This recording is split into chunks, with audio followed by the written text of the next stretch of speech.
नैतिकता के आधार पर आंदोलन के गर्भ से निकली पार्टी अपने राजनीतिक जीवन काल में इतने मुकाम हासिल किए कि दूसरे राज्य की जनता चाहती है कि इस पार्टी का कोई मुख्यमंत्री हमारे राज्य में ना बने, ये पार्टी हमारे राज्य की सीमा से दूर ही रहे, ऐसा दूसरे राज्यों के निवासी चाहते हैं।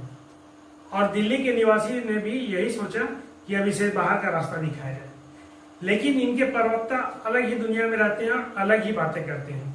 इनके अनुसार से इनकी या इनके नेता की किसी भी प्रकार की कोई गलती नहीं, जो गलती है सारी जनता की है। वो किस प्रकार से जनता को ब्लेम लगा रहे हैं, चलिए देखते हैं इस वीडियो में। और इस वीडियो में देखेंगे कि उसके सामने बीजेपी के प्रवक्ता गौरव भाटिया थे, लेकिन उससे ज्यादा सवाल उनसे पूछ लिया एंकर अंजना ओम कश्यप ने। तो चलिए वीडियो को शुरू करते हैं। अनुराग जी, ये सारा जो हुआ है मामला वो अरविंद केजरीवाल की ही वजह से हुआ है। आपको ये मुस्कुराने की बात लग रही होगी, लेकिन ये किसी के लिए मुमकिन नहीं है। आप भी एक वक्त पर पत्रकार थे और आपके लिए भी मुमकिन नहीं था कि आप जेल चले जाएं और फिर कहें कि किसी ने मुझे जबरन फंसाया, मैं तो जेल से ही रिपोर्टिंग करूंगा। किसी के लिए भी, कोई भी नौकरी हो, ब्यूरोक्रेट हो, कोई हो, तो एक शुचिता होती है। ये सिर्फ सांसद और विधायकी की बात नहीं है, ये मुख्यमंत्री, ये प्रधानमंत्री की बात है, ये मंत्रियों की बात है, जिनको एक काम करना होता है, जिनके साथ चाहे चीफ सेक्रेटरी हो, तमाम अधिकारी हैं, उनको मिलना है, तमाम लोगों के फाइल्स आने हैं, सब कुछ होना है। ये कैसे मुमकिन है? बहुत सीरियस मामला है ये। और नैतिकता के आधार पर हेमंत सोरेन ने दिया ना। मैं तो इससे आगे बढ़कर अनुराग डांडा एक सवाल पूछ रही हूँ। नैतिकता के आधार पर हेमंत सोरेन ने इस्तीफा दिया, वो चुनाव लड़े, वो जीत के सीएम बने, जनता उनके साथ खड़ी हुई। वहीं आपके मुखिया अरविंद केजरीवाल ने इस्तीफा नहीं दिया, बाहर आए, चुनाव के पहले इस्तीफा देकर आतिशी जी को बनाया, चुनाव लड़े, हार गए। जनता भी तो कुछ कहती है ना। अबे जल्दी बोल, कल सुबह पनवेल निकलना। अंजना जी, आपने आज अपने शब्दों में ही बता दिया और अमित शाह जी ने आज पूरे देश को बता दिया कि भारतीय जनता पार्टी ने अरविंद केजरीवाल की सरकार गिराने की साजिश की थी। ये पहली बार हुआ ऐसा कि किसी देश के गृह मंत्री ने खुलेआम ये कबूला हो कि हमने साजिश की थी, वो कामयाब नहीं हुई, इसलिए कानून लेके आ रहे हैं। अगर अरविंद केजरीवाल इस्तीफा दे देते तो ये कानून नहीं लाते। मैं तो सलाम करता हूं अरविंद केजरीवाल जी की राजनीतिक सोच को कि उन्होंने उस वक्त इस्तीफा नहीं दिया। अगर दे देते तो ये मॉडस ऑपरेंडाई बन जाता भारतीय जनता पार्टी का कि किसी के खिलाफ भी केस दर्ज करो, पीएमएलए एक्ट में अंदर डालो, उसके बाद 1 महीने में जमानत नहीं मिलेगी और सरकार गिरा दो, मुख्यमंत्री हटा दो। तो मतलब जो केंद्र सरकार चाहेगी वही मुख्यमंत्री होगा, वही मंत्री होगा, उसके अलावा कोई व्यक्ति मुख्यमंत्री या मंत्री नहीं बन सकता, चाहे वो विपक्षी पार्टियों का हो, चाहे लोगों ने उसको चुना हो। दूसरी बात, आपने ये कहा कि जेल से सरकार कैसे चल सकती है, जेल से सरकार कैसे चल सकती है। आज दिल्ली में जो सरकार चल रही है, रेखा गुप्ता जी तो जेल में नहीं है, जेल से बाहर है, लेकिन जेल से उससे अच्छी सरकार चल रही थी। क्या बोल रहा है? क्लियर बोल। आज सड़कों पे सीवर का पानी बह रहा है, बसों में बस मार्शल नहीं है, पावर कट लग रहे हैं, प्राइवेट स्कूलों में फीस बढ़ रही है, सारी दिल्ली त्राही त्राही कर रही है, जगह जगह झुग्गियां और घर तोड़े जा रहे हैं। जेल में थे अरविंद केजरीवाल जी, तब भी इनमें से कोई मुसीबत नहीं आई थी। दिल्ली वाले याद कर रहे हैं आज कि इससे अच्छी तो जेल वाली सरकार थी। और तीसरी बात, आपने अभी पूरी प्रक्रिया गिनवाई कि सीबीआई के केस में पहले प्रिलिमिनरी इंक्वायरी होती है, फिर ये होता है, फिर ये होता है। सत्येंद्र जैन जी पे सीबीआई ने केस दर्ज किया था, प्रिलिमिनरी इंक्वायरी करके ही केस दर्ज किया होगा। और जब 4 साल की जांच चल गई, उसके बाद आके उन्होंने कह दिया कि हमारे पास कोई सबूत नहीं है, केस क्लोज कर दीजिए। नैतिक आधार पे अमित शाह जी को इस्तीफा नहीं देना चाहिए क्या? उन्होंने फर्जी केस दर्ज कराया था, अमित शाह जी को नैतिक आधार पे इस्तीफा नहीं देना चाहिए। कहते हैं प्रधानमंत्री को ले आए इसके दायरे में, कानून के दायरे में। आप मुझे बताइए ना अंजना जी, प्रधानमंत्री के खिलाफ कौन सी एजेंसी केस दर्ज करेगी? नाम बता दीजिए उस एजेंसी का। और मैं तो कहता हूं इस काम को और आसान कर देते हैं, गौरव भाटिया जी से 5 बीजेपी नेताओं के, सांसदों के, मंत्रियों के नाम पूछ लीजिए जिनके खिलाफ पिछले 11 साल में केस दर्ज हुआ हो। कोई भी 5 बड़े नेता बीजेपी के जिनके खिलाफ केस दर्ज हुआ हो। प्रधानमंत्री तो बहुत दूर की बात है, 5 छोड़िए, 3 गिनवा दीजिए गौरव भाटिया जी, 5 ज्यादा हो जाएंगे मुझे लग रहा है। जवाब दीजिए, तो जवाब दीजिए गौरव भाटिया जी, इसका जवाब दीजिए। आम आदमी पार्टी गजनी है, इनकी याददाश्त चली जाती है। जब राजनीति में अरविंद केजरीवाल नए नए आए थे तो वो कहते थे कि अगर आरोप लगे तो अपने आप को पहले दोष मुक्त कराओ, उसके बाद राजनीति में आओ, और अगर आरोप लगाए तो राजनीति मत करो। लेकिन आज क्या हो गया, नहीं कुछ कर पाए। दूसरी बात देखिए, मेरे हाथ में आदेश है अरविंद केजरीवाल को जो अंतरिम जमानत मिली है अंजना जी, इस जमानत में लिखा है कि मुख्यमंत्री है लेकिन ये सेक्रेटेरिएट नहीं जा सकते, फाइल नहीं साइन कर सकते। ऐसा मुख्यमंत्री किस काम का है आप बताइए।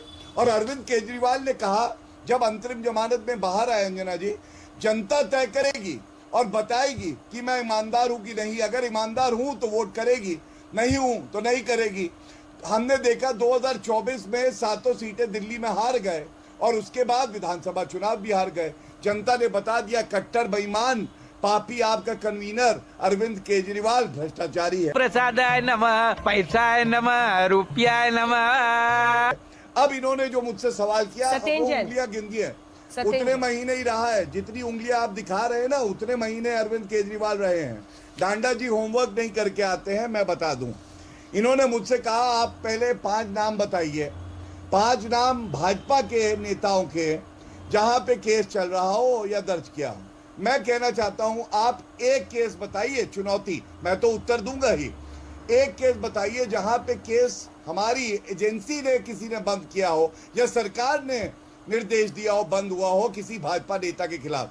अंजना जी उत्तर है 0। अब दूसरा, कोई ऐसा केस सर्वोच्च न्यायालय का या उच्च न्यायालय का आदेश हो जहां पे केस को निरस्त किया गया हो ये कह के कि ये राजनीतिक द्वेष से है। आंसर है 0। पिछले 11 साल में ऐसा कोई केस नहीं है। अब तीसरी बात, ये लोग नाम लेते हैं, मैं कुछ उदाहरण देता हूं। अजीत पवार जी का नाम लेते हैं। अजीत पवार जी को क्लीन चिट मिली, महावसूली अघाड़ी की सरकार थी, कांग्रेस उसका हिस्सा थी 2020 में, और ईओडब्ल्यू ने क्लोजर रिपोर्ट लगाई। ये लोग नाम लेते हैं शुवेंदु अधिकारी का। आपको मालूम है बीजेपी ज्वाइन करी 2020 में, सीबीआई ने चार्जशीट किया मई 2021 में। अब आप बताइए, चार्जशीट तब हो रही है जब वो भाजपा में और केस बंद नहीं हुआ। हिमंत बिस्वा शर्मा का नाम लेते हैं। हिमंत बिस्वा शर्मा विटनेस हैं और ये नहीं कि वो आरोपी है और उनका केस बंद हो गया। चौथा नाम मुकुल रॉय का। नहीं आप सुनिए गौरव जी, मामला जेल जाने का है। नहीं गौरव जी मामला जेल जाने का है। नहीं, इसी में काउंटर क्वेश्चन है ना, please answer my counter question. आप लंबा बोल रहे हैं, ये सब का जेल जाने का मामला है ना, वरना तो केसेस अगर चल रहे हैं और ये मुख्यमंत्री पद पर बने हुए हैं तो जो नैतिकता की आप दुहाई दे रहे हैं कि जैन हवाला केस में नाम आने मात्र से लाल कृष्ण आडवाणी, मदन लाल खुराना ने इस्तीफा दे दिया था, वो मामला तो गया। तो आरोप लगने वाले आपके लोग मुख्यमंत्री मंत्री पद पर बैठे हुए हैं, मामला तो हिरासत में लेने का है ना। ये कह रहे हैं कि जो एजेंसियां हैं वो इनको अरेस्ट नहीं करती है। यही आप ही ने तो नाम लिए सबके, बताइए आप ही ने तो नाम लिए। हेमंत बिस्वा शर्मा से लेकर सारे केसेस की बात तो आप ही गिना रहे हैं। वो कह रहे हैं इनको अरेस्ट नहीं करती पुलिस। मैं क्या गिना रहा हूं, मैं आपको समझा देता हूं। इस देश में एक न्यायिक प्रक्रिया है। पहला, आप अरेस्ट के और क्वेश्चन के लिए जा सकते हैं सर्वोच्च न्यायालय, उच्च न्यायालय। दूसरा, बेल ले सकते हैं। तीसरा, सेशंस कोर्ट से भी आपकी एंटिसिपेटरी बेल हो सकती है। चाहे भाजपा का नेता हो, चाहे कांग्रेस का हो, चाहे आपका हो, चाहे टीएमसी का हो, अगर बेल हो जाएगी तो फिर वो खुद ही उस पद पे बना रह सकता है। ये भी कानून कहता है। तो फिर इसमें पक्षपात कैसे हुआ अंजना जी, आप बताइए। और बड़ी बात मैं कहता हूं, मान लीजिए विपक्षी दलों का ये मानना है कि दुरुपयोग हो रहा है और कोई भाजपा का नेता भ्रष्टाचारी है, यही है ना आरोप, क्यों नहीं कोर्ट जाते हैं? कोर्ट भी तो सीबीआई एसआईटी की इन्वेस्टिगेशन ऑर्डर करता है। दिखाएं किस सर्वोच्च न्यायालय, उच्च न्यायालय ने कहा हो भाजपा का नेता ये करप्ट है और ये न्यायालय गए हो, क्या ये सवाल नहीं बनता? एक बार पूछ के तो देखिए। ठीक है, मैं इसका जवाब उनसे लूंगी। डांडा साहब, आपने मेरे सवाल के एक हिस्से से आपने बिल्कुल ही किनारा कर लिया। मैंने आपसे पूछा था, क्योंकि बात देखिए अंत में जितना भी हो कानून ये बनाना पड़ रहा है, लेकिन बात नैतिकता की होती है और नैतिकता के ही आधार पर आपकी पार्टी आई थी आंदोलन से।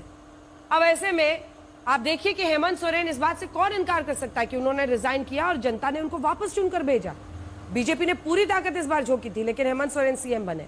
और वहीं आपके मुख्यमंत्री ने, मतलब दिल्ली के मुख्यमंत्री ने, अरविंद केजरीवाल जी ने इस्तीफा नहीं दिया, वो चुनाव हार गए और चुनाव के एंड पहले उन्होंने आतिशी जी को बनाया। और जनता को समझ नहीं आता है क्या? एक जनता का भी तो मैंडेट समझिए और पढ़िए। नहीं, देखिए अंजना जी, जनता को तो सब समझ में आता है और दिल्ली में अगर आप जनता से जाके बात करेंगी तो समझ में आएगा कि बहुत अच्छे से समझ में आ रहा है कि क्या गलती जनता से हुई है। दूसरी बात, मैं ये कह रहा हूं कि 5 नाम ही तो पूछे थे अंजना जी, कौन सा गुनाह कर दिया था? वो नैतिकता अभी सामने आ जाती। 5 नाम बीजेपी नेताओं के 11 साल में किसी सीबीआई ने, ईडी ने जिनके खिलाफ केस दर्ज किया हो, उनको जेल भेज दिया हो, 5 नाम नहीं गिनवा सकते। इतने विद्वान गौरव भाटिया जी बैठे हुए हैं, लिखते रहते हैं कलम से, 5 नाम नहीं लिख पा रहे। तो इससे पता चलता है कि नीयत में खोट है। इसका मतलब ये कानून कोई मजबूरी में नहीं ला रहे हैं, ये कानून साजिश के तहत ला रहे हैं ताकि सरकारें गिराई जा सकें। वो प्रयोग असफल हुआ था, इसीलिए झारखंड में भी मुख्यमंत्री के ऊपर जो केस किया था उस केस में भी हाथ ढीले हो गए भारतीय जनता पार्टी के। अगर वो प्रयोग सफल हो जाता अरविंद केजरीवाल जी पर जो सबसे पहले किया था, उसके बाद कोई पलटना नहीं था भारतीय जनता पार्टी को। देश में एक के बाद एक सरकार, ऐसा है अनुराग जी कि इस देश की राजनीति ना आम आदमी पार्टी के गठन के साथ शुरू हुई, ना आप ही लोगों के साथ खत्म होती है। इस देश में ये तरीका रहा है। आज तक कोई ऐसा मुख्यमंत्री नहीं था जिसने जेल से सरकार चलाई हो, किसी ने नहीं। और इतने आजादी के इतने वर्षों तक अनेकों, वो अशोक चव्हाण का नाम ले रहे हैं, लालू प्रसाद यादव का है, हेमंत सोरेन का नाम है, अनेकों मुख्यमंत्रियों के नाम है। आप इस बात से नहीं भाग सकते हैं कि इतनी बड़ी आपने पार्टी खड़ी की, इतने सारे चेहरे थे, लेकिन किसी पर भरोसा नहीं किया। क्या डर था अरविंद केजरीवाल को जिसकी वजह से उन्होंने इस्तीफा नहीं दिया और अड़े रहे कि हम जेल से सरकार चलाएंगे? जनता अब अफसोस कर रही है, जनता से मिल के पूछिए ये कहां की बातें हुई। चुनाव हुआ, जनता ने मैंडेट दिया है। सुनिए ना अंजना जी, सुनिए ना, मैं ये कह रहा हूं अगर डर होता तो अरविंद केजरीवाल जी इस्तीफा देके आतिशी जी को मुख्यमंत्री नहीं बनाते।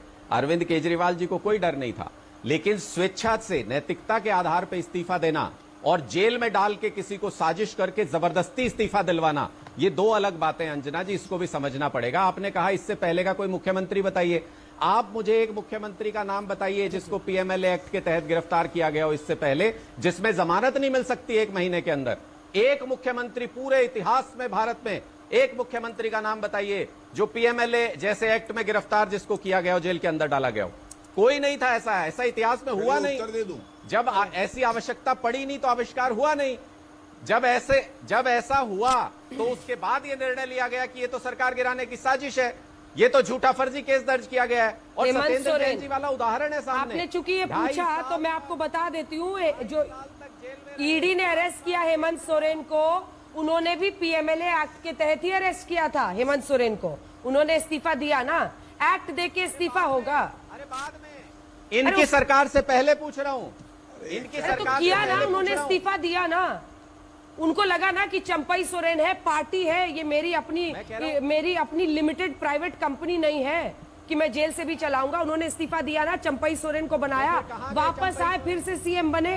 अरे वो तो फिर से सीएम बने ना, वो तो गए बीजेपी में, लेकिन हेमंत सोरेन सीएम बने कि नहीं बने? अच्छा ठीक है, एक सेकंड अनुराग, इसमें अनंत बहस हो सकती है। एक सिंपल क्वेश्चन पूछती हूँ, जनता ने क्यों हेमंत सोरेन को जेल से छूटने के बाद जिता दिया और अरविंद केजरीवाल को दिल्ली की जनता, जो कि लगातार उनको स्वीपिंग मेजॉरिटी दे रही थी, क्यों हरा दिया? मैं बता देता हूं। इसका 2 लाइन में जवाब दीजिए। मैं ईमानदारी से बता देता हूं, बिल्कुल 2 लाइन में मैं ईमानदारी से बता देता हूं। दिल्ली का चुनाव जनता ने अरविंद केजरीवाल को नहीं हराया, दिल्ली का चुनाव वोट चोरी करके हराया गया। जो वोट चोरी पे आज आप चर्चा कर रही हैं, सबसे पहले अरविंद केजरीवाल ने उस मुद्दे को उठाया था और लोगों को सामने बिठाया था कि ये लोग जिंदा लोग हैं, इनको मुर्दा बता के वोट काट दिया।